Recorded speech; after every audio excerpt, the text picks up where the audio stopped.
Welcome to Master the Game. Today we are talking about a topic that came up on my Discord, and it was play-by-post games. My buddy Dwayne was talking about his son offering to run a play-by-post game just for him. I think it's a solo game, and he was looking for feedback on play-by-post games and if you have done it and things like that. So if you've done it and you have an opinion on it, please post a comment below, and I will refer him to the comment section for any input you guys have. But I'm going to discuss a little bit about my thoughts on this and a little bit about my experiences in play-by-post games. So about 8 or 9 years ago, I got really back into Heroes Unlimited. I had a couple years where I hadn't played it or looked at my books or anything. And there was a Rifter article that came out, and it had a adventure. It was a 2-part and 2 Rifters. And I found that the guy who wrote the module was running it on his own forums online. And I was a frequent visitor of Palladium forums back then, the official ones, and then a couple unofficial ones. And he had been running it for a few months on this forum, but wasn't very far into it. However, it was very interesting to read once there was, pages and pages of it. Different characters were interesting, and, if a player was not able to play anymore, they came up with creative ways to write the character off. It was really good, actually. And so I really wanted in. I put my name on the waiting list, and I think I had to wait about 2 months before I could get in the game. When I got in the game, it was still really cool. It was fun, but everything takes so long. The rule was you had to post no matter what within 2 days, or else your turn was skipped or something like that. So you basically had 48 hours to reply. And a lot of people, have personal lives that interfere with this, so it was very slow moving at times, and playing in it, because it was so slow moving, was very hard for me to maintain interest. Or you'd get real excited at a point and you'd do your post, and then you'd already want to do the next thing, and you'd forget by the time it came back to your turn what you wanted to do before.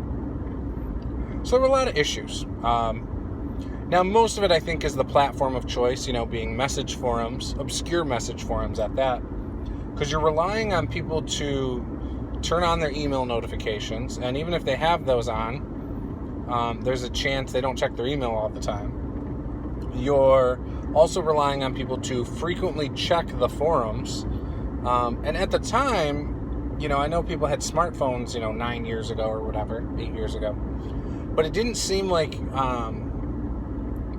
it was as common to be glued to your hand like it is now,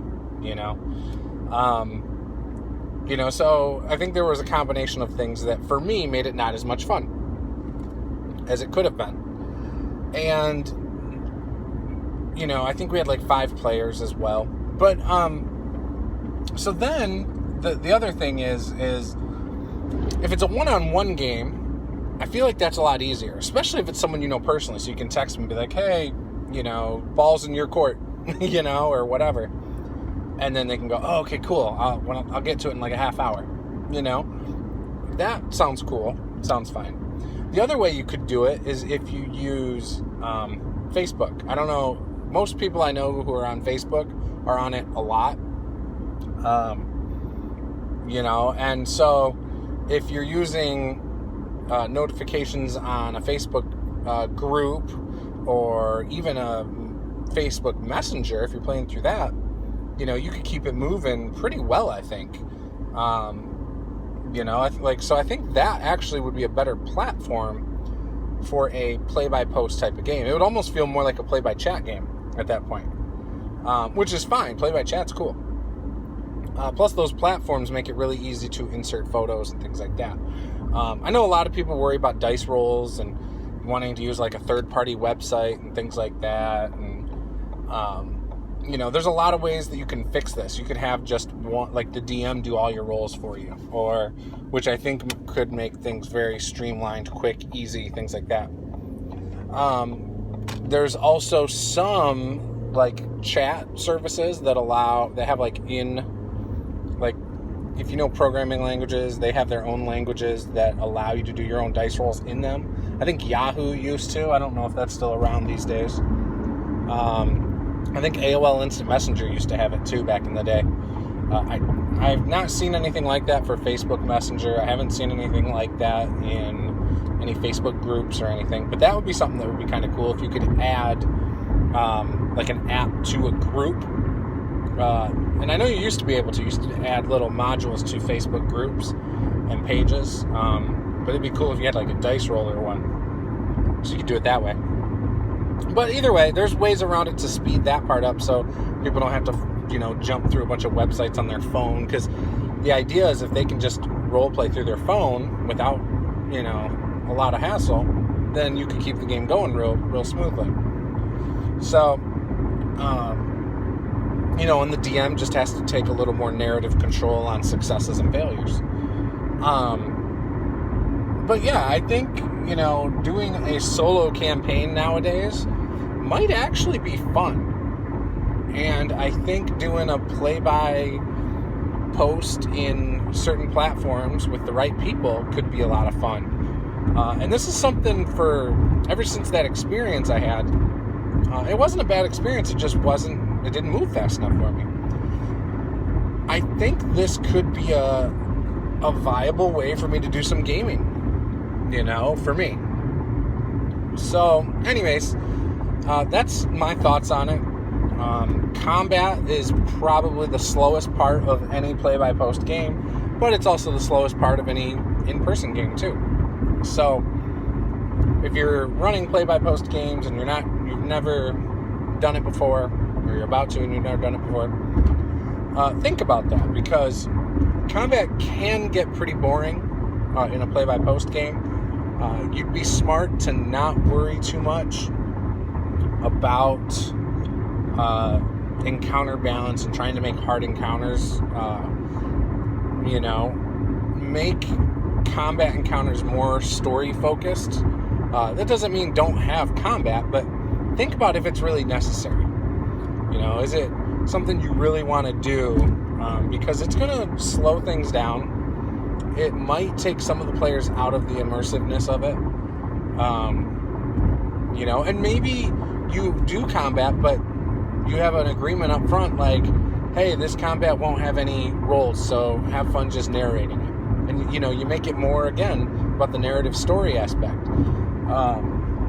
You'll notice in this, I'm not really saying you should focus on any particular systems or anything like that. I don't think whatever game system you're wanting to use should really be a focal point of a play-by-post game. I think you need to modify it down to the simplest way possible for a good play-by-post game. So, you can play any game, though. You can use Palladium. You can use Dungeons and Dragons. Again, make your characters how you want, and they have these abilities and stuff, but I don't think the mechanics should be the focus of a play-by-post game at all. So if you're into the mechanics of the game, and that's a really important aspect for you, I would just, like I said, hand wave a lot of stuff. Do your best to make it interesting and fun. And keep the focus on the story, because if you start slipping up and not focusing on the story, it can get lame pretty quick, I think. So, very dull. And you don't want your players being like, oh, great, another post, I don't feel like doing this. So, that's it. That's my thoughts on a play-by-post game today in 2019. I hope you found this helpful and insightful if you've never done it before. If you have done it, maybe this has made you think of some different ways to play a play-by-post game. But yeah, so I hope that helped you out, Dwayne. And hopefully people leave lots of comments for you, because I want you to have a lot of fun with your son playing online games and find another way to have a good time. So that's it, guys. I'll talk to you later. This was Master the Game. I am Juice. Game on.